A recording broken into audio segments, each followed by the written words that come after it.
Ringer NBA Show. I'm Chris Vernon, and joining me as he does every Tuesday, which we're recording on a Monday night, actually in the fourth quarter of the Cleveland-Toronto game, which we believe we have made an early call and think it's already been decided. It's Kevin O'Connor from TheRinger.com, a.k.a. Kevin O'Bomber, a.k.a. Kevin O'Conflict, a.k.a. Kevin O'Concert, Kevin O'Comment, Mr. Blow It Up himself. Kevin! Blow it up! Blow it up! Wow. You're not even going to let this game end? They're only down 28. No, you know, Chris, I wrote about it this week, and blowing it up would be nice, but I think you probably got to play out the next 2 years and just try to build and try to maximize it, because I don't know if the return's going to be there. Not just to jump straight into it. But. This is not what I signed up for. I did not sign up for measured Kevin.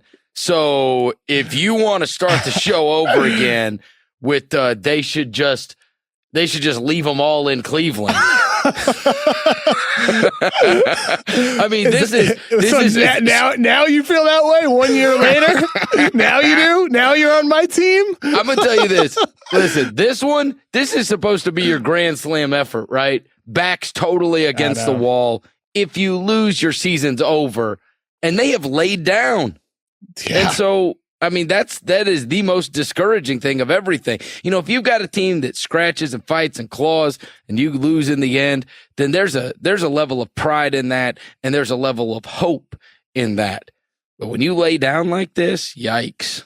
It's like DeMar DeRozan said, his team thrives off of adversity, but that has not happened at all. Has it, Chris? Especially tonight. It's Cleveland, I mean, right out of the gate, really. I mean, they were getting what they wanted. You know, LeBron James is LeBron James, and Kevin Love has been stellar the past 3 games. And Kyle Korver has been fantastic tonight for Cleveland. Just Toronto's effort has just been really dismal. Nice to see $10 million Norman Powell making an appearance. How about sure, that? Yeah. And Bebe also had a quick little 2-minute stint and went -10 over those 2 minutes. Yeah, rough for Toronto, Chris. Rough. Well, here's the other thing. And all right, I will honestly be measured for a moment. Okay. They've run into him early the last 2 years. Yeah. I believe it's possible they were the second best team in the Eastern Conference last year. They ran into him before they would have that opportunity to prove that, right? They could have been better than that Boston team. I don't think that that's a crazy argument. And this year, by virtue of the Cavaliers having an underwhelming regular season, they have to run into them a year or a round earlier. Right? Like, you know that this Cleveland team is an Eastern Conference Finals opponent. I mean, at least LeBron has been your Eastern Conference opponent every single year. And by virtue of the way the standings have gone, the poor Raptors, like, listen, you can at least, when you make the Eastern Conference Finals, you can say, we were right there. We were one step away from making the NBA Finals. But they've gotten bounced around before that. And the only reason I think they've gotten bounced around before that is because they've run into LeBron around before that. And so I will say that in their defense, they clearly cannot beat this guy. So their best chance is to stay away from him, and they haven't been able to stay away from him for 2 years. Yeah, and that was one of the points made in my article, where it's like, LeBron has done this to other teams, right? He put the Pacers, the Bulls, and the Hawks all into playoff purgatory, and the same thing has happened with the Toronto Raptors the past couple of seasons. And it's not Toronto's fault, you know, that they run into LeBron James every year in the playoffs. It's not their fault. Like, they have a good team. But the fact is that this was the team that was supposed to be good enough to beat a weaker Cleveland roster.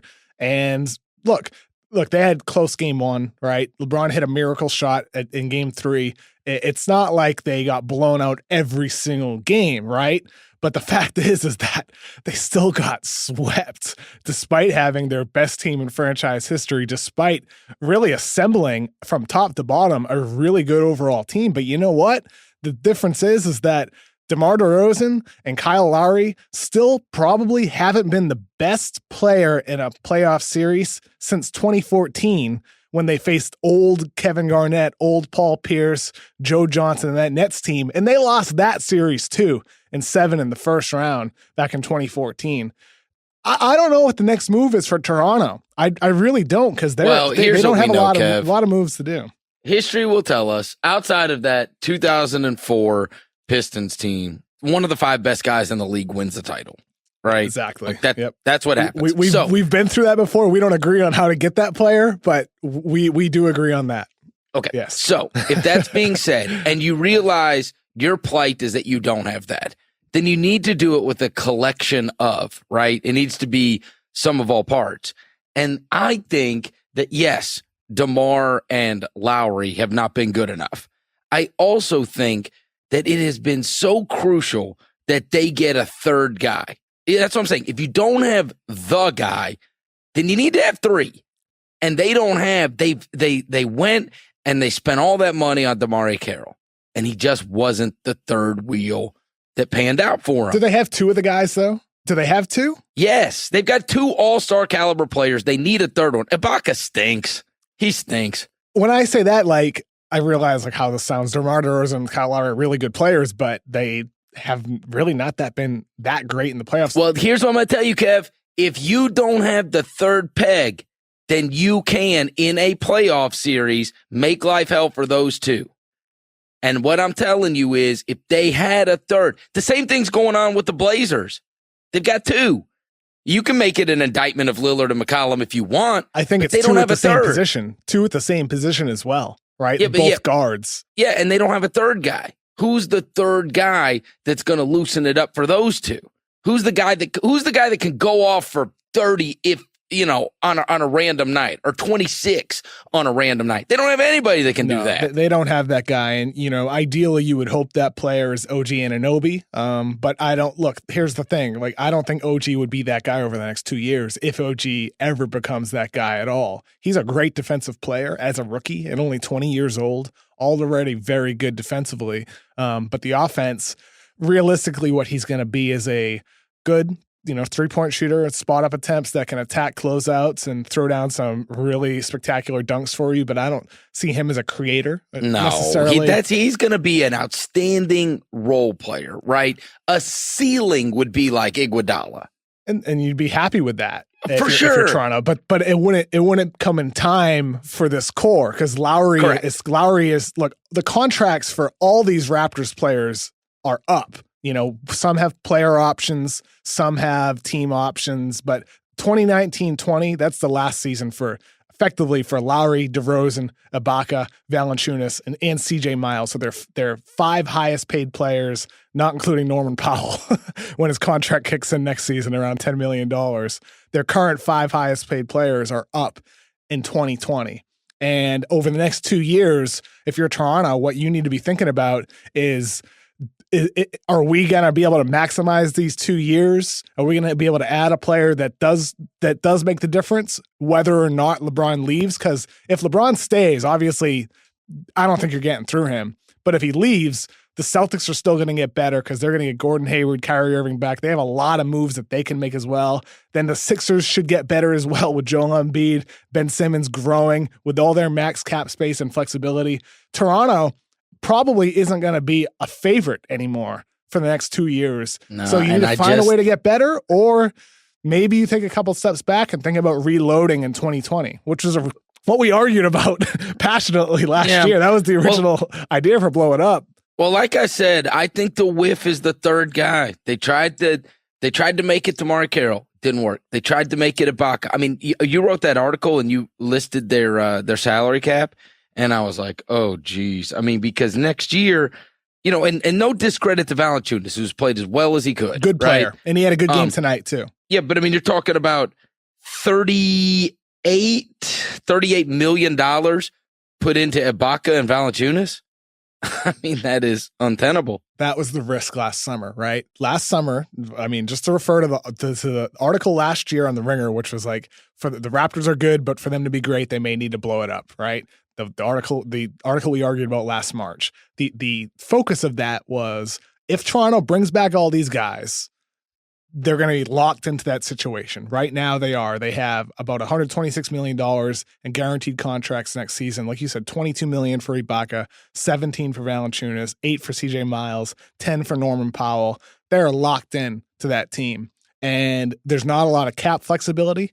They don't have asset flexibility in terms of maybe younger guys to trade. Powell and Ibaka are the killers on that. Yes. I mean, just absolute salary cap killers. You know what you could do? But you couldn't blame them for bringing him back, though, right? Like, you couldn't knock him for it necessarily. If the choice is pay Serge Ibaka $20 million or don't pay him. That was the conversation last year. It's like, do you really want to bring these guys back for this money just to run it back? Like, that was the conversation last March. Do you really want to re-sign these guys? Do you really want to take that monumental risk?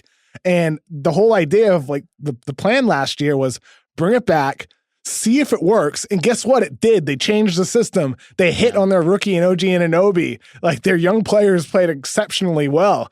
DeMar DeRozan and Kyle Lowry effectively changed within Dwayne Casey's revised system with more threes and more ball movement. It all worked. It's just, it's still not enough. And that's where it's like, well, shit, man. Now what do you do? Like, everything worked the way it was supposed to, even better than people could have expected it to.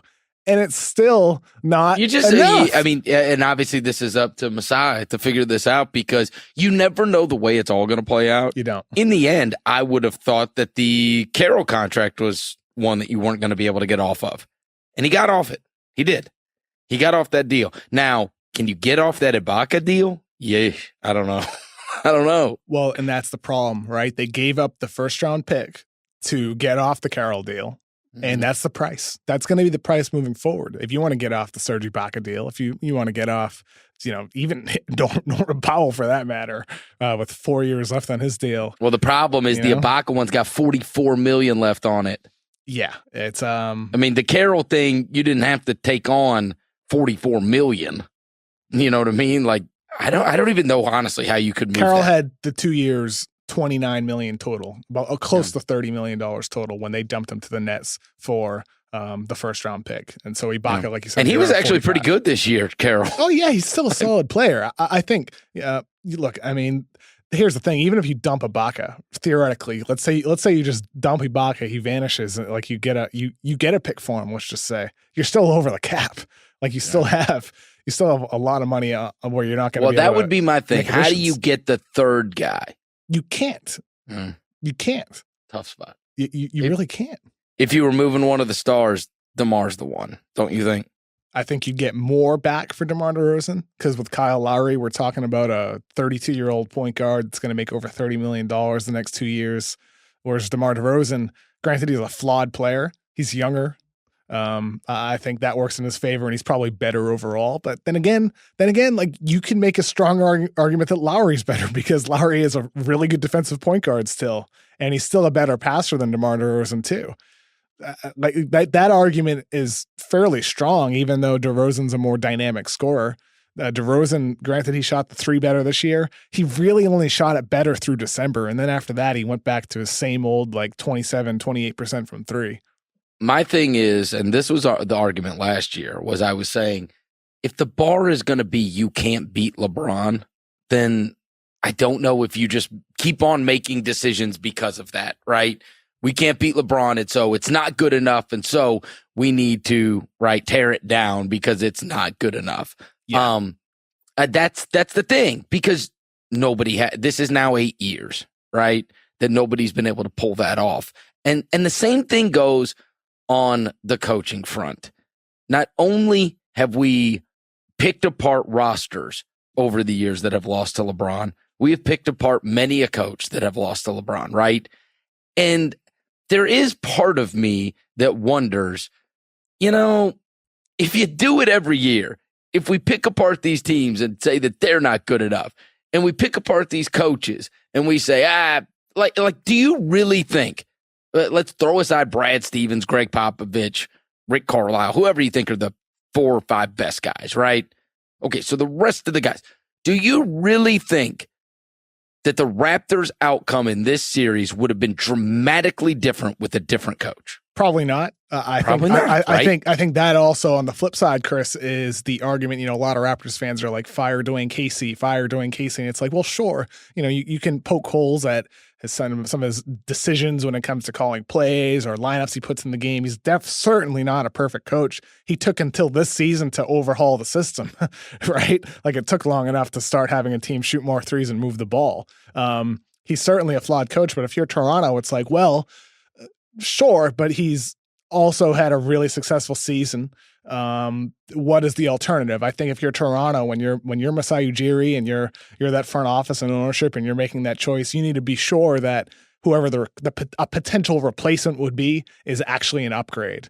Just to clarify, like I do think, a guy like Nurse, their assistant coach, is, highly regarded across the league. I think he would be, a realistic choice if they were going to look internally. Well, here's what I'll say. The Casey thing, I think he did a good job this year, but the playoffs is where you make your money, right? You are only making your adjustments for the team that you are playing against, and you're seeing them. It's not a one-off game, right? You're not getting to play a Tuesday night in San Antonio, or they may be flying from a back-to-back against whatever. I mean, you are now, this is the money time for players. It's the money time for coaches.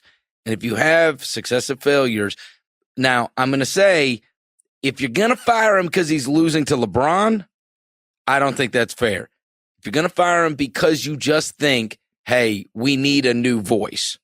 If we can't change the whole roster, right, because of the situation we're in salary cap wise, but maybe we can jolt this roster. At least if we run it back with all the same things, same roster, same coach, how are we going to expect a different result? And unfortunately, the coach is the easiest thing to change. Sure. That's what I'd say. Yeah. I think that's incredibly fair. If you're Toronto, it's the type of thing where, we open the show. I mentioned how ideally you would blow it. I think I would still blow it up. I would still blow it up. Same argument as last year that, that we went like 40 minutes on. It's still the same thing. I would still blow it up.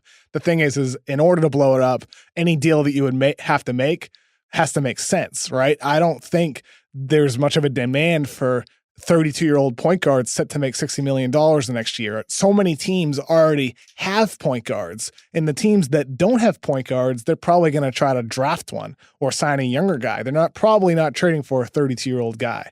Then with DeMar DeRozan, from what I heard last summer, just from a couple of executives, don't read much into it, but the vibe I get is that there's not a lot of demand for him. Like maybe he's not as highly regarded across the league. So perhaps anything you might get in return for him isn't worth it, isn't worth giving up the next 2 years where guess what? A tweaked ankle opens up the opportunity for you to make it to the championship, or maybe OG Anunoby suddenly develops into something you don't expect, right? Maybe you get a lucky break and Cleveland gets upset by somebody else in the first round and you have an easier path to the playoffs. I don't think there's a deal realistically out there that would make giving up that chance over the next 2 years worth it. But if it is, then you do it. Then you pull the plug on the whole thing because you're setting up for a brighter future in 2020. Just like we argued about last year.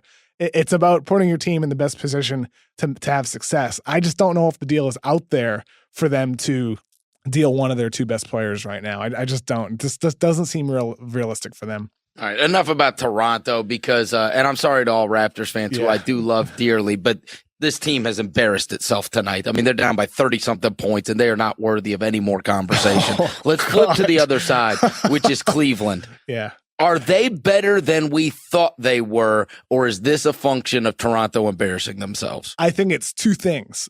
A, they have unlocked Kevin Love. They have completely unlocked him. After game one, when everybody was calling for Ty Lue to start Tristan Thompson, he's like, you know what?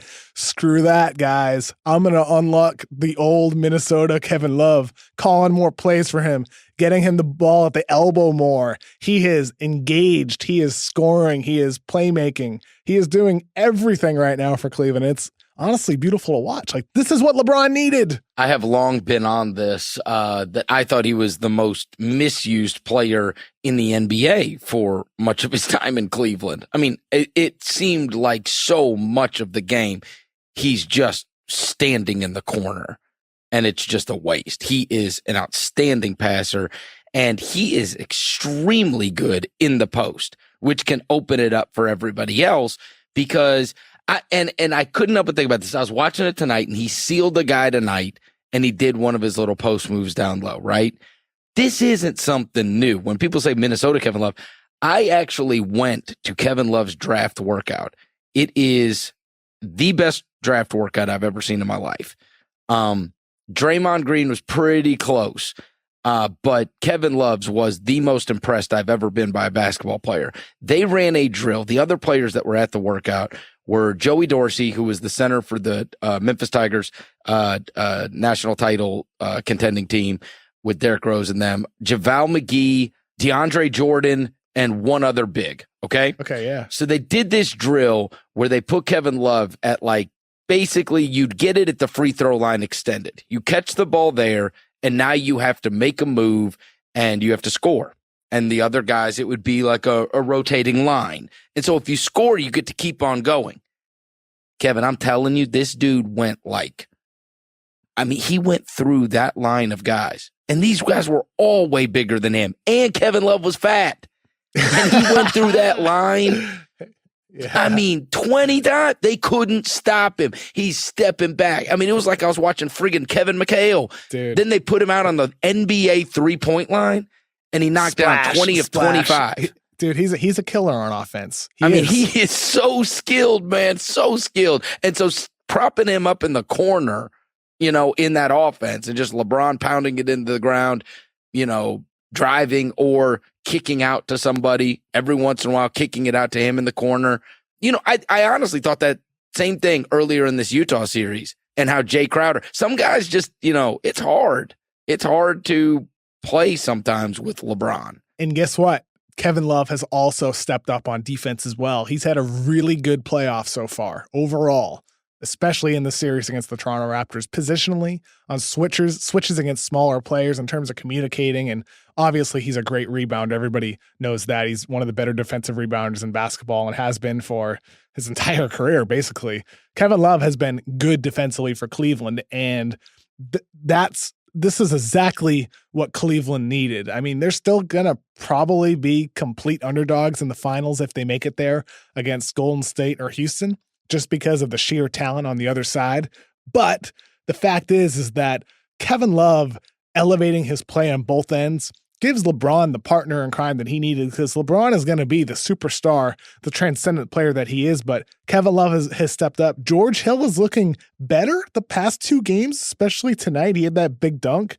If they get contributions from some of those guys with their shortened rotation, putting 5 or 4 shooters around LeBron James, who knows, man? Their offense is pretty spectacular right now. Well, pretty dynamic. And we talked about the mythical shirt, the shirts that you make for great teams. And Kevin Love has at least solidified his shirt name. So it's LeBron and Kevin, and we're still he's on there anyway. He stopped Steph Curry on a switch in game 7. He gave LeBron the hug at the end of the game. He's on there. Okay. I don't know how much talk this has gotten. Obviously, it all feels like individual LeBron talk, and then the rest of the guys are bums, and even SNL did that SNL thing. Yeah. I'm surprised they didn't air that one. But here's the thing, and this happened in the last game of the Indiana series, or really with a couple games left in the Indiana series. You know what's happened? LeBron's just said, to hell with it. Give me all the old guys. And that's what he's done. Coach LeBron? No, it's just like, stop playing all these guys that we acquired. It's me and JR and Kyle and Tristan and Kevin Love, like guys that, like, these are guys that he's like been through some wars with, guys that won a ring with him. And so it's like all of these acquisitions outside of George Hill, none of them have done anything. Yeah, and then Jordan Clarkson had played tonight, but he's not playing a lot, and Clarkson really isn't that great. But they cut Larry Nance out of the rotation, they cut Rodney Hood out, and it's really just a lot of LeBron's guys plus George Hill for the most part. And speaking of playing his guys, Thompson has stepped up. He looks more like the Tristan Thompson that's just a vacuum on the boards, hustling machine, screening, diving to the rim. Again, like, they're getting contributions from guys that didn't do much all season long. So I saw my buddy Mike Wallace, who I work with every day, posted. So basically in the East, LeBron ended the Pistons' mid-2000s conference stranglehold, stomped out the Soldier Boys Wizards, went to Miami to clip Boston's Big Three run, smashed the budding Rose Bulls, smothered PG's upstart Pacers, and ruined the Raptors, all in a decade's work. I mean, that is the thing, right? If he's the bar, like, I mean, come on, man. On one sense, and if LeBron stays in the East, if he stays on Cleveland, that's the bar Boston and Philadelphia have to get over too. Now, we were just talking about how well they've played. I actually think that this was a function of, obviously, you know, the basketball itself and Kevin Love being unlocked and whatever they have been much better. Cleveland has. That being said, I do think it is a large percentage of the Raptors, and I don't think they ever believed they could beat him anyway. And I think it will be radically different in an Eastern Conference Finals if it's Boston, which you'd assume it will be. No team has ever lost a series after being up 3-0. But I think Brad Stevens will be able to take away, you know, I mean, I'm obviously giving him a lot of credit, but I think he'll be able to take away some of the things that Cleveland does really well. And we had a very big sample size of them not being unbelievable. And we had a sample size in that first round where we know Indiana could have gotten them. I mean, they were right there. If Korver doesn't bury some threes in that game 4, they got a 3-1 lead. And I really believe Indiana could have won that series. And so I know our opinions sway drastically in, you know, just a week's time. I'm still kind of stuck on that. I'm still kind of stuck on what I saw of them versus the Pacers. I know LeBron's out of his mind, but they threw a rookie on him, and that's who they were counting on this whole series. I'm not trying to totally shit on the Raptors, but I think Boston will be a totally different story, and that will actually be a very hard series for Cleveland. And we will, my prediction is we'll hear again, oh, LeBron's team stinks. You know, he has got nothing around him, blah, blah, blah. That's what I bet, because I think it's a function of the Raptors. They were a joke this series. I mean, come on. And then just getting buried like this in an elimination game. Come on, at least fight. If Boston takes care of business against the Sixers and advances, right? They had the number 1 defense in basketball this season. Whereas Toronto, yes, they had a top 5 defense, but since mid-March, they've ranked smack in the middle with a before tonight's game, 107 defensive rating since I believe the date was March 18th. They've really been an average team on defense. So Boston, assuming they advance, which we'll see if that happens. Crazier things have happened. Philadelphia is talented. Yeah, they'd present a tougher challenge based on the fact that they can defend. All right, we've got to get to who they might be facing, because that game just went final as we speak, 128-93. That is just an absolute embarrassment. Oh, my goodness. Oh, my God. 128. I think I beat by 35 points with their backs against the wall. I mean, that just goes to prove what I thought, right? They didn't think they had a chance. And then tonight they just punted. Right. They once they got down 3-0 and he ripped their hearts out in that last game, in that third game, then this one was just like, forget about it. Or I guess ripped their hearts out in that last game, where he hit the going left and the little bank runner or whatever. That was like, I guess the series just ended then, because playing this game out tonight was just a colossal waste of time. We'll talk about the first game, which saw Philadelphia. That's a team with their backs against the wall that did believe that they could win and extend the series, and fought in order to make this a longer series, where Boston's going to have to play a home game on Wednesday night if they're going to be able to close Philly out on Wednesday. They'll be able to do it at home. We'll talk about that Boston Philly game on the other side after these words. Ringer NBA Show brought to you by SeatGeek. Buying tickets can be complicated and confusing, but there's a simpler way to buy with SeatGeek. SeatGeek is the smartest, easiest way to get tickets to every live event. Whether you're catching your favorite musician on tour, shopping for your perfect gift, or searching for a last-minute deal to see your favorite team, SeatGeek helps you find the best seats at the best prices, fully guaranteed. Nothing beats being there in person for the biggest plays of the year, and SeatGeek will get you closer to the action for a great value. I have the SeatGeek app on my phone. It's by far the easiest way I found to shop for tickets. I can be anywhere, and just with a few taps, I can instantly find seats. I actually just used SeatGeek to buy tickets to a concert. SeatGeek is designed to make your ticket buying experience easier than ever. SeatGeek saves you time and money by searching multiple ticket sites to compare prices and find amazing deals. And to get the most bang for your buck, SeatGeek grades every ticket based on value to help you immediately identify the best seats that fit your budget. Plus, every purchase is fully guaranteed, so you can shop for tickets on SeatGeek with confidence. Make SeatGeek your go-to app for finding the best deals on every type of ticket, from sports to concerts to comedy and theater. Best of all, our listeners get $20 off their first SeatGeek purchase. Just download the SeatGeek app and enter the promo code RINGERNBA today. That's promo code RINGERNBA for $20 off your first SeatGeek purchase. SeatGeek, right seat, right now, right from your phone. All right, Kev, as we mentioned, the Sixers won Game 4, 103-92, led by Dario Saric, 25 points, 8 boards, 4 assists. TJ McConnell, career high, 19 points. Yeah, 19 points.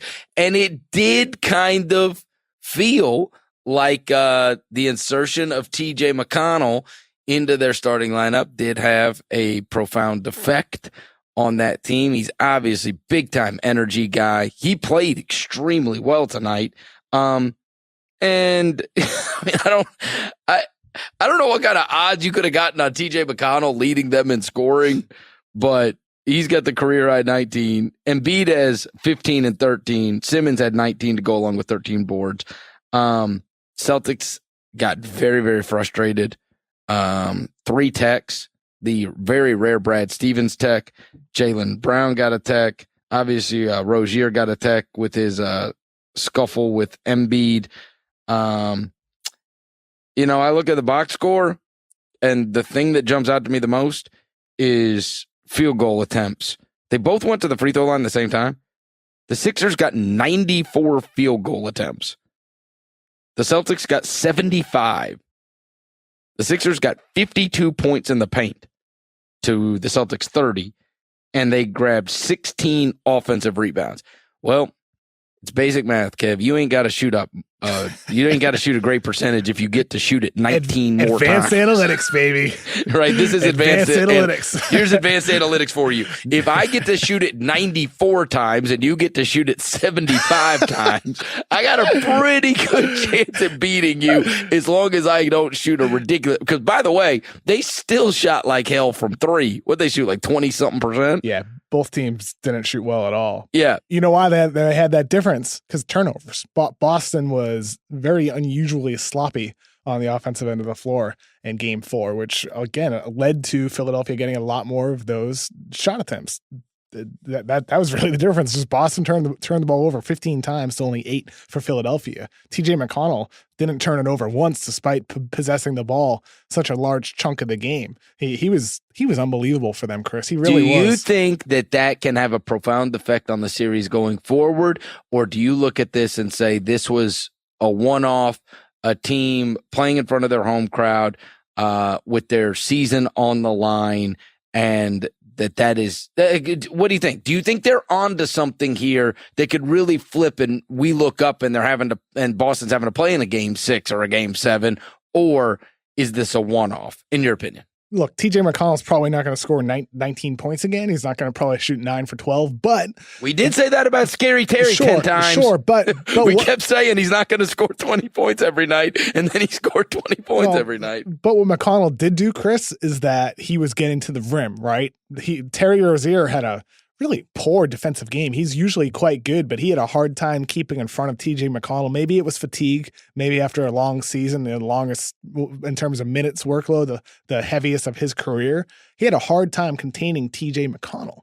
And that honestly I think was what helped get Philadelphia a lot more easier shots in the half court. TJ McConnell getting to the rim at will, which is not words I expected to say. TJ McConnell got to the rim at will and led the Philadelphia 76ers to a Game 4 win.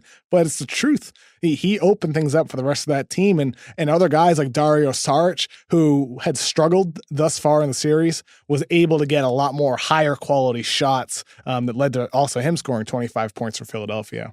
You wonder if the move should have been made earlier. I mean, he obviously bailed on Covington. You were talking about how bad Covington had been. I think it was like games 1 and 3, he's like 0 for 16. So, I mean, it's like, come on. How many cracks am I going to give to you, kid? I mean, you're giving me nothing, right? And so he just bailed on Covington in that starting lineup. That was a great call by Brett Brown to do that. Yeah. Fantastic. Is it too late, though? That's the question. Probably. Now, are you saying that because teams up 3-0 are 129-0? No, I'm saying it because it's never really over until it's over, right? Like it's crazy thing. Someone tweeted me the other night, right? They're like, I'm a Raptors fan. How should I be feeling, right? And it's like, well, first of all, you should be feeling like crap. But I mean, there's always a sliver of hope. First of all, like there's always let me just go ahead and establish that you should feel like crap. Yeah. And now I'm going to tell you something life affirming. Yes, because there should always be a sliver of hope. Teams have come back from down 3-0 in different sports and hockey. You know, people saw the Flyers do it for Philadelphia fans, right? Boston fans have seen it with the Red Sox. They saw the Patriots come back down 28-3. Crazy things have happened in sports. That's what makes sports so exciting, right? There's always hope, right? There always has to be. But of course, the odds are significantly against Philadelphia have a chance to come back this series because Boston's defense is so great because they are so fundamentally sound, right? They have continuously bounced back from adversity over the course of the season, whether it's Hayward snapping his leg 5 minutes into the season and then winning 16 in a row or Irving getting hurt, et cetera, et cetera. The odds are not in favor of Philadelphia, but fans should never feel no hope at all. This is only the beginning for the Sixers. All right. I will be absolutely stunned if Boston doesn't close them out in Game 5. Oh, me too. Like, despite saying all that, yeah, I'd be surprised too. All right. You want to hear the craziest thing? The opening line is Sixers -1.5. Like, what the hell? They've been favored in every game. How are they favored in that game at Boston, though? They were favored in games 1 and 2 as well. And 3. And 4. Yeah, they were I think the opening line. I remember seeing this on Twitter. The opening line for Game 3 was I think 9.5, and it ended up I think at 8. I forget. Yes. I just saw this on Twitter, and they've been favored in every game. Yeah, I mean, in a way, like they should be. I mean, they probably should be favored. Maybe not Game 5, but I don't think they should be favored in Game 5. But I think they got it right for the most part earlier on in the series that they should have been favored. Philadelphia has Boston's missing Gordon Hayward and Kyrie Irving and even some of their bench guys like Daniel Tice. They're a depleted team. They are. Whereas Philadelphia was soaring, just absolutely soaring, closing the season with 16 straight wins and then taking care of Miami. They were clicking, man. They're fantastic, and they still could gives Cleveland a harder series. This is tough, and I think I would lean towards Boston just because of their defense, right? They have the best defense in basketball, and they've also been there before against LeBron James twice in the last last 3 seasons, I believe. 2 out of the last 3 seasons. And there's a lot more history there in terms of ways to defend that core that's now lacking Kyrie Irving on the Cleveland side, that is. Whereas Philadelphia, again, it's still their first time here, right? They haven't been on the stage before. And that's They've also got wings to throw at him, right? They got wings to throw at him. It's a long list of guys on Boston to throw at LeBron James. And the thing is like throwing those guys at LeBron, a lot of those guys can still match up against others. So Horford can defend Love, or you can throw him on LeBron if you have to, right? You know, and so on down the line of that roster. Same with Marcus Morris for that matter too. Yeah, I think that they. Like either of them would have home court advantage in the series. You would pick Cleveland to beat Boston, though, right? Yeah, I mean, listen, yeah. I as I've said, until LeBron loses, I think it's foolishness to bet against him. Yeah, same. But I also I do not think that series would end before 6 or 7 games. I think it'd be a long series. I mean, hell, the Pacers took them to 7. Yeah, but that Boston team's better than the Pacers. They just are. They just are. Yeah. They are. Yep. And like I said, I think that there was a mental block that went on with this Toronto thing. Now, I read the other day, Horford's playoff record against LeBron is pretty rough too.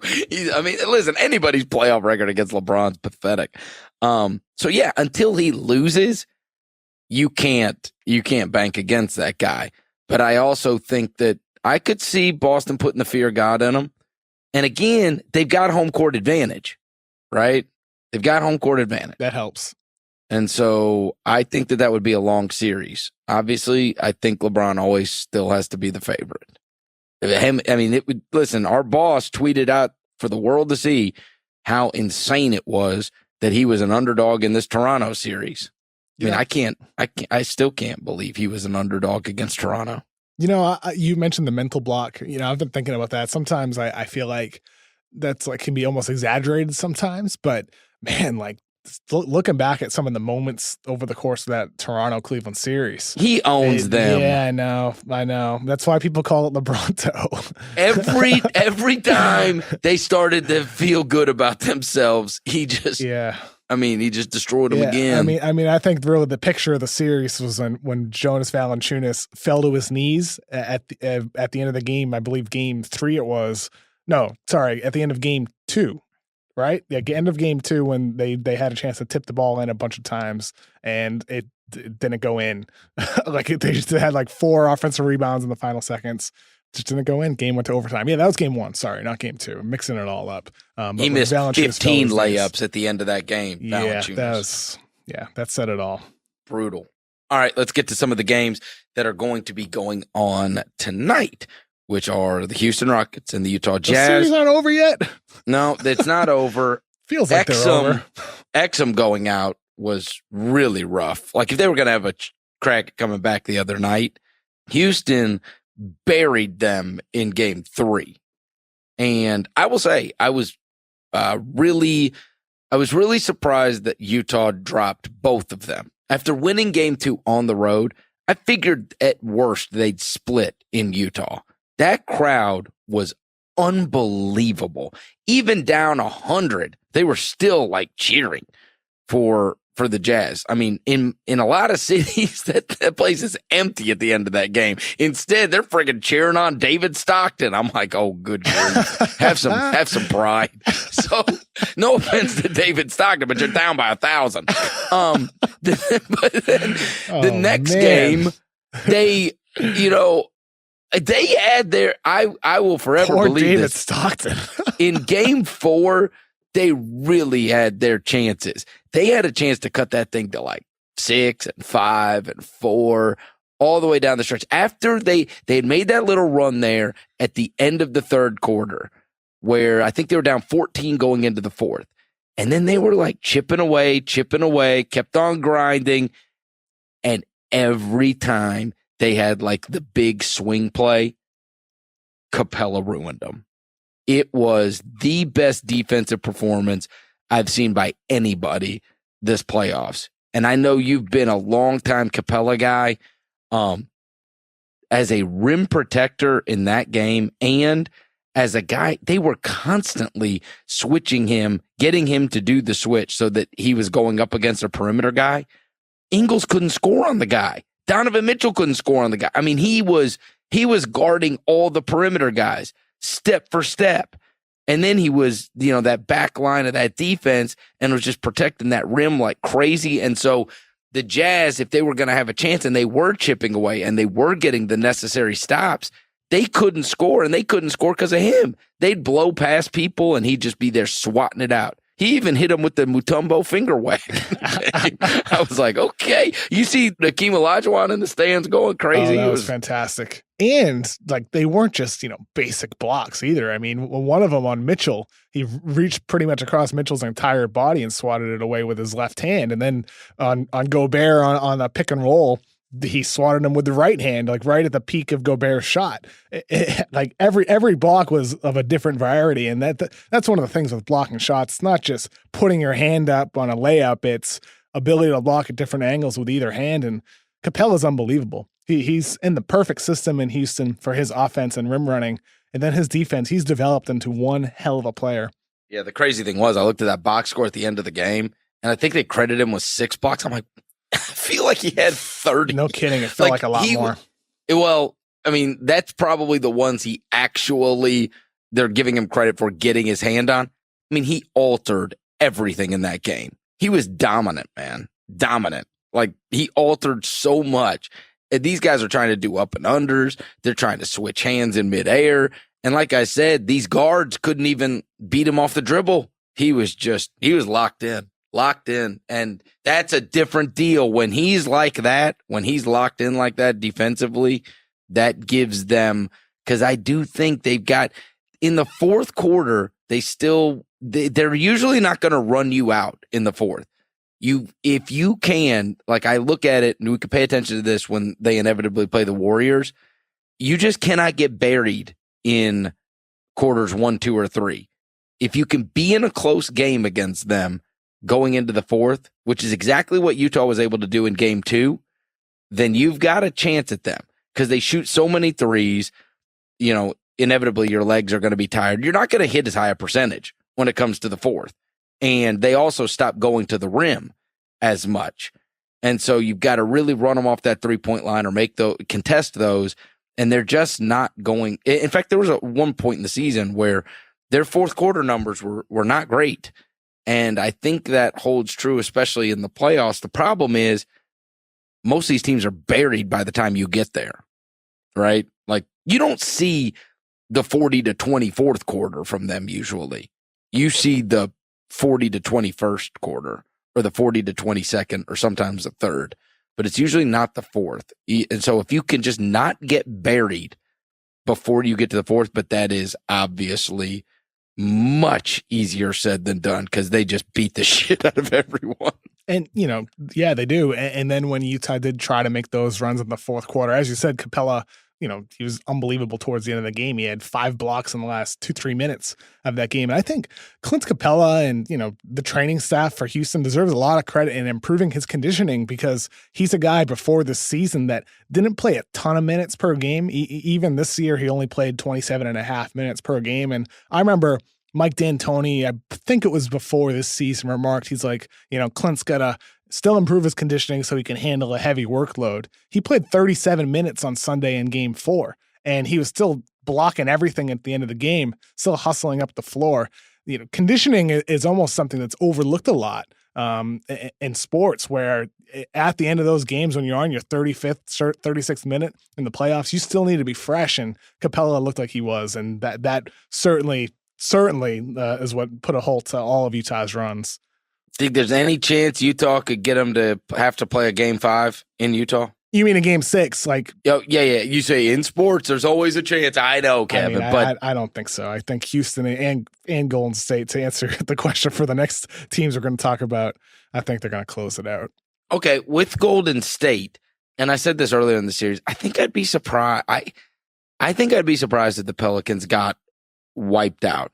I actually think they're going to play really well against Golden State. I do.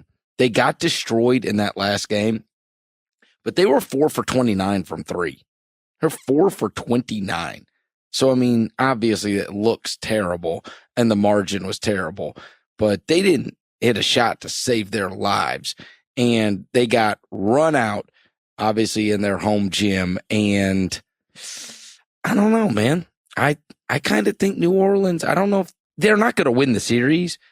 I don't think that they're going to lay down like that Raptors team did tonight. By the way, I don't think Utah will either. I don't think either of those two teams. I would be surprised. Though their odds are long now, I would not be surprised if both are competitive. But I kind of feel more like the Pelicans. I'm more confident that they're going to be competitive against Golden State. I don't know. Just got a feeling. I'm not. I think the reason why is because Rajon Rondo, the guy who is having his renaissance in the playoffs, Golden State made him look like a liability in game 4. And he shot only 2 for 10. Floor was collapsed. I mean, Golden State's defense essentially was not defending Rondo. They were collapsing the floor, which took away driving lanes, which took away those driving kick opportunities for them. Rondo was critical. This is the thing. And Golden State's had a really good defense for the last couple of years. if you let them set up their half-court defense, they're great. They really are. And how can you do that?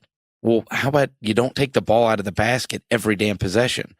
And I think Golden State only had like 3 turnovers in the first half of that game. I mean, they were so awesome offensively, and they're moving the ball around and never turning it over. And the Pelicans were just constantly taking the ball out of the net, and they're not going to be able to hang with them like that. And so I kind of feel like, you know, they'll be a lot better defensively, and they'll be able to be in that game. I still think the Pelicans are pretty damn good. I do. I don't know. Maybe I shouldn't. Yeah, they are, but they're going against the Golden State Warriors with Kevin Durant, Stephen Curry, Klay Thompson, Draymond Green. They're starting their Hampton 5 lineup now with Andre Iguodala in there as well. Golden State has elevated their play to another level on both ends of the floor. Like you mentioned, the lack of turnovers in the first half, that was an issue, you know, over the course of the season and even a little bit in the playoffs with some sloppy passes. But in Game 4, it doesn't mean it'll carry over to Game 5, but they've been getting progressively better, I do think. All right. If one of the two forced a Game 6, which do you believe is more likely? And this is actually a totally fair question because both are roughly 12-point underdogs. Utah. Really? Yeah, I think so. Are you saying that because of all of the gacs in Chris Paul and James Harden's careers? Yeah. Said it another way. Said it another way. There's more variance with the Houston Rockets. Okay. That's the nerdy way to say it. Because they vomited on themselves with with closeout games. Yeah, there's more variance. Oh, okay. All right. Yeah. I guess your etiquette's a little better than mine. It's like Chris Paul said. I believe he said it after Game 4. He's like, I've been up 3-1 before, right? That's what he said. Right? It doesn't mean it's over. By the way, just to throw this back, you know, to the Boston Philly series. Like, did you see Marcus Morris throwing up the 3-0 to Joel Embiid when they were talking trash to each other during the game? It's like, dude, being up 3-0 doesn't mean anything. It really doesn't. The series isn't over. It's not. Get to take it one game at a time. I know that's a sports cliche, but it's really the truth. Yeah, but I mean, come on. Embiid's talking crazy to him. I know. Why should he have been like 129-0? Is that what he should have said? 129-0 historically? No, I mean, I like Embiid. I do. But like, come on, man, humble yourself a little. There's always a first, Chris. There's always a first to do it. Are you serious? Yeah, there is always a first. Oh my God. It's not going to happen, but it's going to happen eventually. All right. Well, bet me on this one. Bet me on this. I'm not betting you because I think Boston's winning Game 5. but if you're a Sixers fan, if you're a Sixers player, you're thinking, okay, win Game 5 in Boston. We played them pretty close, you know, in Game 2, right? That means back in Philly for 6, home crowd behind us. We can turn this into a Game 7. That's what you're thinking if you're a player on that team, and it's happened before in different sports, just not in basketball. I'm just saying, dude, like you can never, dude, someday it's going to happen. It might not happen for 30 years, but someday a team in basketball is going to come back from down 3-0. I'm sure it will happen at some point. You're right. Yes. It's just not this particular series. Therefore, I totally agree. Your entire diatribe is non-applicable. 129-0, about to be 130-0, right? Yeah, I think it's going to be 130-0. Okay. We got to take one more quick break. When we come back, we will talk about the head coach in the NBA that lost his job today and a couple of the jobs that have already been filled. We'll do that on the other side. Ringer NBA show today brought to you by ZipRecruiter. Hiring? Every business needs great people and a better way to find them. Something better than posting your job online and just praying for the right people to see it. ZipRecruiter knew there was a smarter way, so they built a platform that finds the right job candidates for you. ZipRecruiter learns what you're looking for, identifies people with the right experience, and invites them to apply for your job. These invitations have revolutionized how you find your next hire. In fact, 80% of employers who post a job on ZipRecruiter get a quality candidate through the site in just one day. And ZipRecruiter doesn't stop there. They even spotlight the strongest applications you receive, so you never miss a great match. The right candidates are out there. ZipRecruiter is how you find them. Businesses of all sizes trust ZipRecruiter for their hiring needs. Right now, our listeners can try ZipRecruiter for free. That's right, free. Just go to ZipRecruiter.com/RingerNBA. That's ZipRecruiter.com/RingerNBA. ZipRecruiter.com/RingerNBA. ZipRecruiter, the smartest way to hire. Ringer NBA Show also brought to you by Backblade. If you're a guy afraid to take your shirt off at the gym, the pool, the beach, or even in front of that special someone because your back and body hair has you looking like you're wearing a sweater, then it's time you escape your ape with the Backblade 2.0. The Backblade 2.0 comes with an ergonomically curved handle, giving you the full range of motion and allowing you to reach all those hard-to-reach areas. The Backblade 2.0 also comes with two of their unique Dry Glide patented safety blades, which creates the smoothest shave in just minutes and can be used both wet or dry. I can already think about the 3 or 4 friends of mine who have their fair share of back bush and could absolutely use the Backblade. Ladies, if you're tired of shaving your man's back for him, this might be the best upcoming Father's Day gift ever. Get your Backblade today at backblade.com. Use the promo code SHAVE30 and save 30% on a start bundle today. That's BAKblade.com. Promo code SHAVE30, because at Backblade, we've got your back. All right, Kev, so today was the day that we found out that Stan Van Gundy is no longer going to be a bigwig for the Detroit Pistons.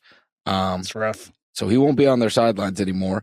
First thing that ran through my mind was, boy, I hope he becomes a broadcaster because I think he'd be great at it. Obviously, we've heard his brother for many years be a broadcaster, but I think Stan would be extremely good I got an in idea. a broadcasting. Pistons hire Mark Jackson, then ESPN hires Stan Van Gundy. Mike Breen, Stan Van Gundy, and Jeff Van Gundy all in the booth. I'm in. Can you imagine Van Gundy brothers together? It would be like the best thing or the worst thing. No, it would be the best thing. The absolute best thing. I'd love that. I'd love it. I would love it to happen at least once, just to see how it goes. That'd be fun. Yes. Van Gundy brothers. We can get to the failures in Detroit. I really thought that was a good hire, and I thought that was going to work out. Let me just say that right off the bat. I had a very high opinion of Stan Van Gundy, and as I've said many times on this show and others, I do think that it is a different skill set to roster construction and then actually coaching the team, right? Who knows if Brad Stevens, who we laud and magnify for his ability to coach on the sidelines, who knows if you told him, like, okay, and you're in charge of the roster too, right? And you're the one drafting guys, and you're the one, like, Danny Ainge has been masterful in putting together the roster. The best. And I know there's already an article on the Ringer by Shocker about Stan Van Gundy's exit signals the end of the coach GM. You and I talked about this with the Doc Rivers when he got his title taken away. And we thought that Stan Van might, if you don't get your title taken away, you lose the whole job completely, which is exactly what happened. Thibodeau's kind of last man standing, right? He's in Minnesota in terms of dual role, because I know that Popovich has a higher role than just head coach, but he's always had R.C. Buford as his GM. I think Thibodeau's the last one, right? Yeah.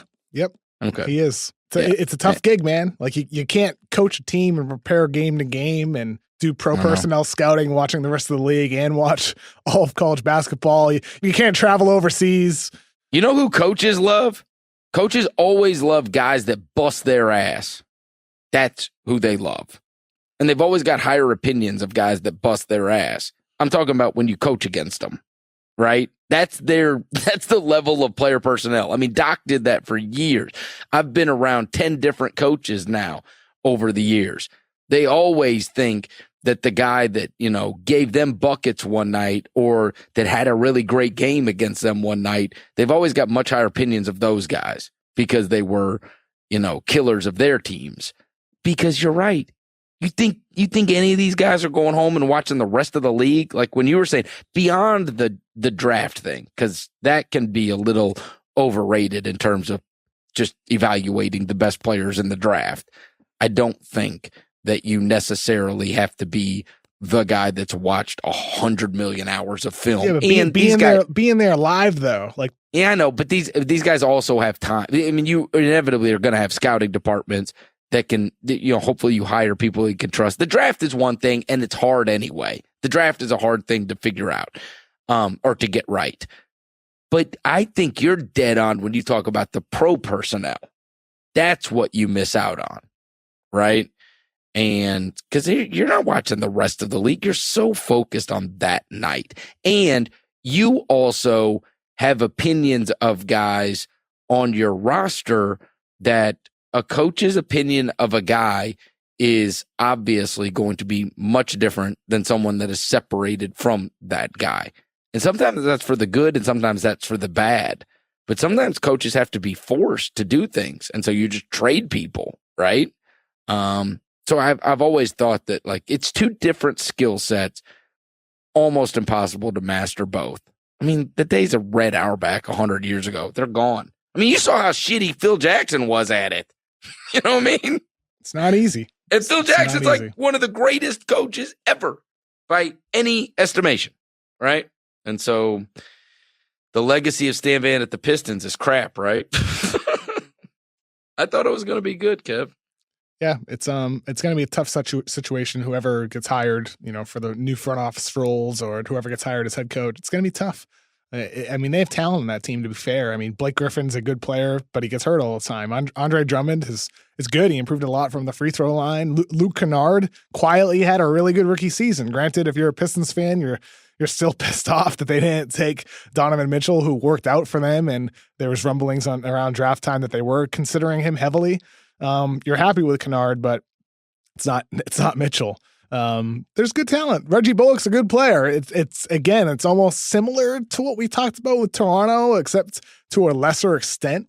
They're in a spot now where they have $111 million in guaranteed salary already for next season, and definitely more once they get Bullock locked into his $2.5 million deal. I know you're talking about not a lot of flexibility. I know you're talking about the guys on the roster. Obviously, this year was destroyed by Reggie Jackson going out. We know that, right? I mean, they had to start Ish Smith for the majority of the season. I don't think Drummond helps you win basketball games. Let me just go ahead and say that. I don't. He's always thrown into the talented guys and, one of the better guys. And I know all of his numbers. I like, he's one of those guys when I watch him, I'm like, I don't even care what the numbers say at the end of the game. Like, I never feel like it matters as much as what the stats say that I feel like it should matter, right? And he's not much, he doesn't like haunt you defensively. I don't know. You got 20-something million dollars sunk into Andre Drummond. He'll get you his million rebounds every night, but you'll lose. He's a really good player. He's almost kind of like the DeMar DeRozan of centers or something like that. Like a good player, but he's not the guy for your team. Good player, though. You can't throw him to him and get a bucket. Yeah, that's true. It's fair. And he's not guarding the rim for me. Solid rim protector. Whatever. He's not Clint Capella. He's not Rudy Gobert. He's solid. I guess. He's an incredible rebounder. He's a good passer, good screener. That job stinks right now. Yeah, kind of. It does. It really does. It stinks. I know. Who wants that? Unless Blake Griffin magically stays healthy, which I know that's a pipe dream. It's like beating a 129-0 odds to come back down 3-0. All right. This is the last thing I wanted to close with today. Oh, I do need to mention for all my Knicks fans out there, the Fizdale thing. That job has eaten up better men than Fizdale. And many people know I covered Fizdale. I know Fizdale. I like David Fizdale. I think he can be a perfectly fine NBA coach. I don't think that, from what I saw, I don't think he is, obviously if the bar, like we say, is like Brad Stevens or, whoever, Greg Popovich or whatever, I don't think that, there's some of these, there's very few guys in the league that I think your win total is massively offered if they're your coach. So I'm not trying to say this as a slight.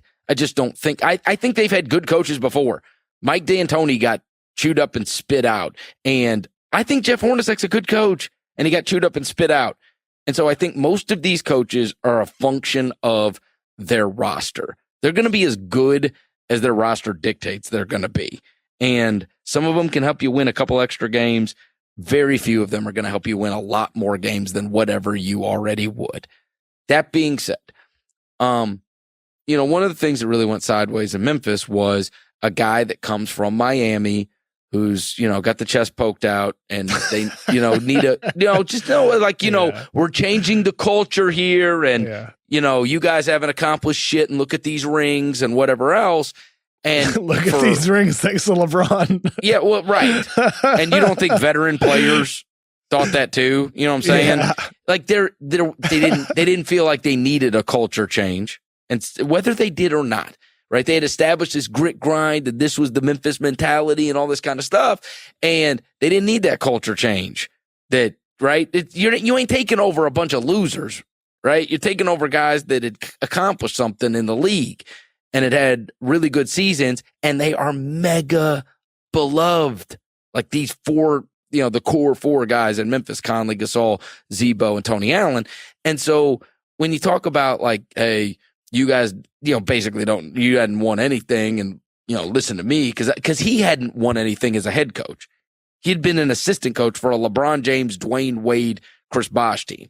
And so I just think it went over poorly with that, and obviously went over crucially poorly with Gasol, and then it ended. You can pull all that shit off in New York because you do walk into a locker room of guys that have never done anything. Like you do need a culture change, and you can say you guys don't know anything about winning, because like they really don't.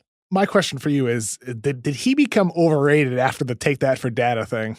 Oh, I think he's very, very media savvy, and I think the media loves him, and for good reason. I mean, right? It just feels like before that ever happened, there was never this talk about Fizdale, one of the best coaches of basketball. Then after that, it's like everybody loved him. I mean, he's a really good coach. Yeah, I mean, it's just listen, part of that is a function. Nobody gives a crap about Memphis. I mean, if I'm being honest, yes, because all they knew was they took the Spurs to 6 games.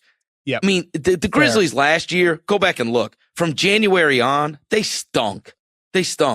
And because Gasol hit a game winner, and because they forced 6 games against San Antonio, who was a really good team, it made everybody forget. That was a underwhelming season by any measure. And here's what I'll tell you. What's going to be interesting is listen, I've lived there, I've lived here for the last 18 years.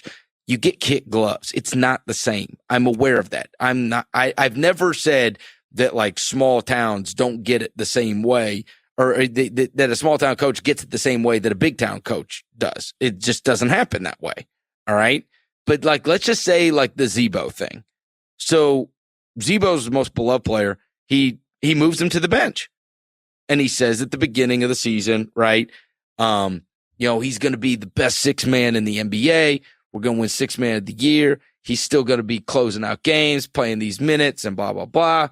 And Zebo, though he was not happy about it, was a consummate professional about it, right?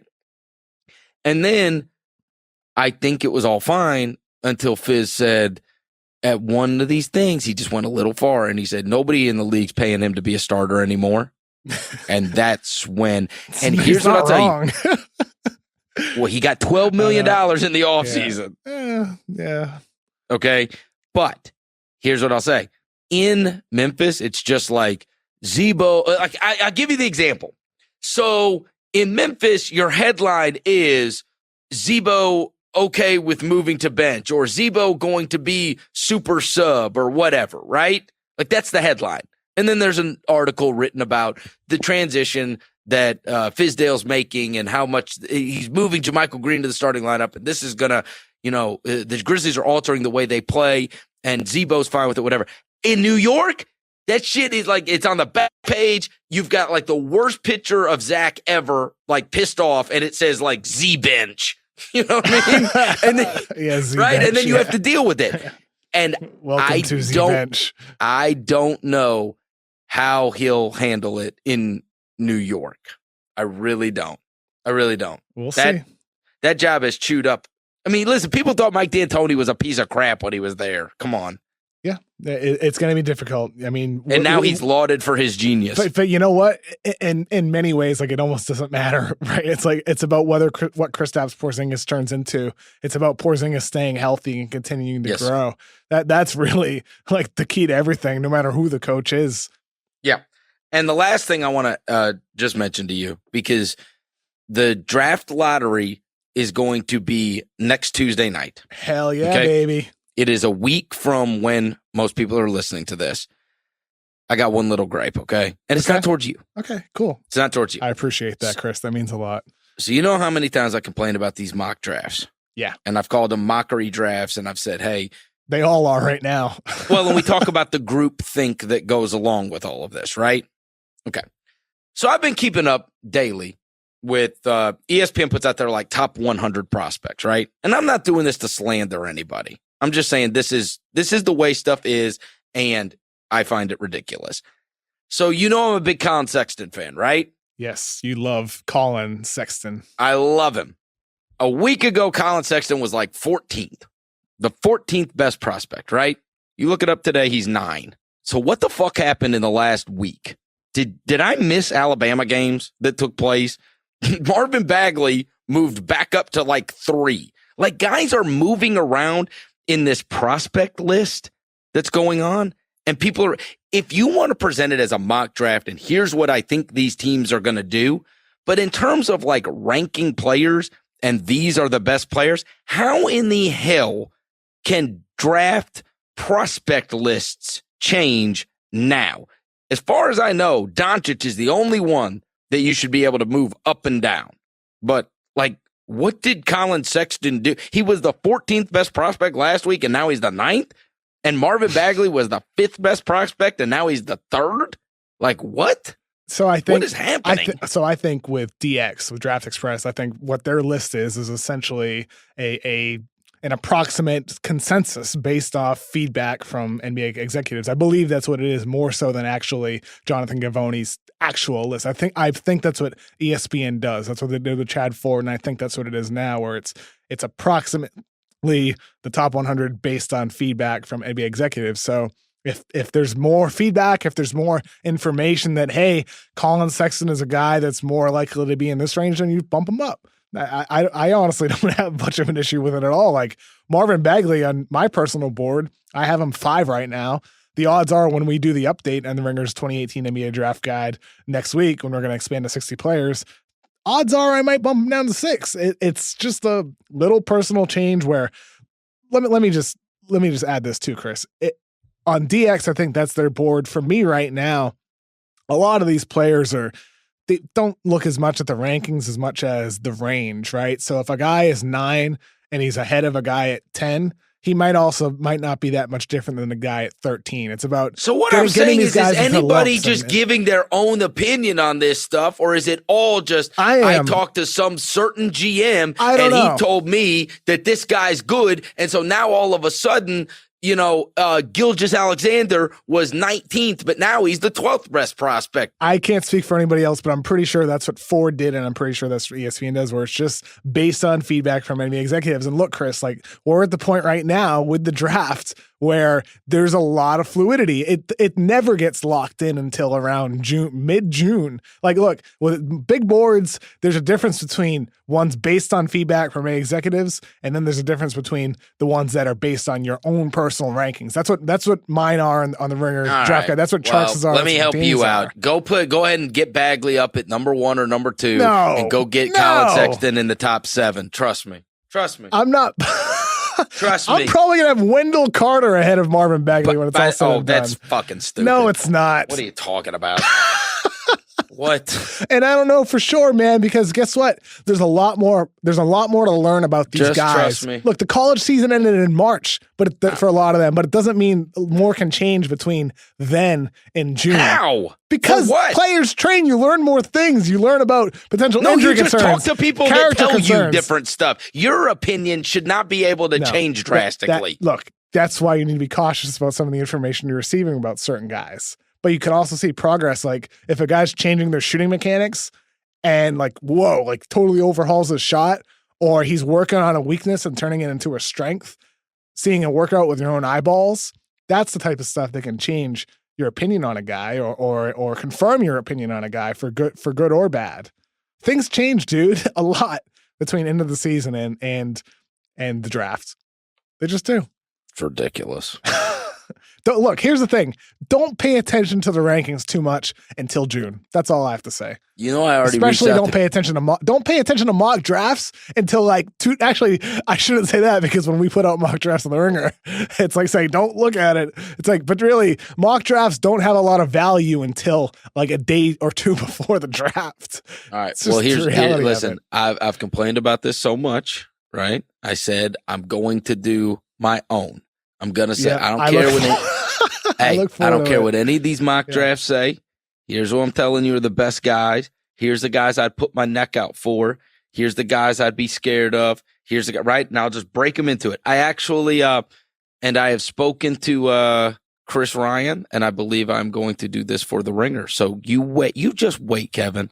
You just wait, because I do talk a lot of trash about this whole draft stuff and the process and all this group think and everything else. But hey, wait till El Verno Diablo becomes a writer. I'm coming for your neck. I'm coming for your neck. There's two draft resources to look at. One, NBADraft.TheRinger.com. Check out the Ringer's 2018 NBA Draft Guide. Next week, we're updating our big board and we're expanding with 30 more of my draft profiles. Got more stuff coming out as well. Team needs pages. It's going to be dope. And then the second thing is Chris Vernon's draft rankings. No, I'm not doing anything. I'm not doing anything until after the lottery is. I know. Yeah, settled. Of course. Yeah, it's not out yet. You're gonna. It's like Mike Mayock doesn't drop his top 100 in the NFL until close to the draft. It's like everybody's anticipating it. That's what your list is, Chris. You're gonna make people wait. Make them beg for it. All I'm saying is, I just want somebody to have. I get the mocks, like the interest in the mocks is being right, okay? And so you can gather information, you can try to figure out who that team's gonna take. But what happens is all of these are just a collection of what whoever executive's willing to run their mouth, and then everybody just copies off each other because all of a sudden guys are moving up and down, and then by the end, everybody's got the same damn lottery. And we know that a couple of the guys out of the top 5 are going to be bad, and that this guy's and so I get that, like Daniel Jeremiah of the NFL Network switches his mock at the last day to put Baker Mayfield number 1.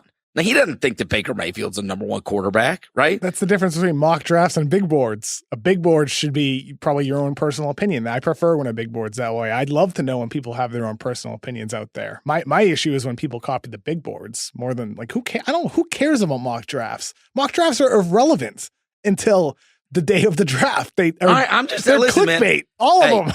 I would try to. I said I was going to try to help you. I'm done helping you. Don't move Bagley and Sexton up, and then I'll have them in my thing. Yeah, it's like there's some draft sites out there who like they look at the accuracy of rankings, from the prior year's drafts, and we have to make sure yours gets on that list. Do like a top 60 or something like that. No. I'm not trying to be accurate. You said you're going to have a more accurate list than me. Oh, in terms of the best players. Yeah. Oh, well, then that means you have an accurate list then. No, I don't care if Phoenix is stupid and takes 8 and number 1. No, it's not about that. I'm talking about the big board. I ain't trying to be right on that. Who cares? I don't care about that either. I'm talking about projecting the players ahead. Oh, I put my head on a guillotine that Marvin Bagley's better than DeAndre Ayton. Well, your head's falling off, Chris. No, it's not either. It's rolling down the street. No, you'll see. All these mocks will move around. By the end, it'll probably be Bagley 1, Sexton 2 by the end of this. It could. Who knows? All right, Kev. It's always a pleasure. These late nights ones are fun. And by the way, though we crapped on them a lot, shout out to the Raptors for getting bombed so badly that we were able to record early. Oh, man. What happened? Yeah, we recorded earlier and then we still went late. Yeah, that's true. Yeah. All right. Go get some dinner. Yeah, thank you, Chris. Have a good night. All right. It's going to do it for another Ringer NBA show. If you dig what you're hearing, go give us a rating and review on iTunes, and we will talk to you next week.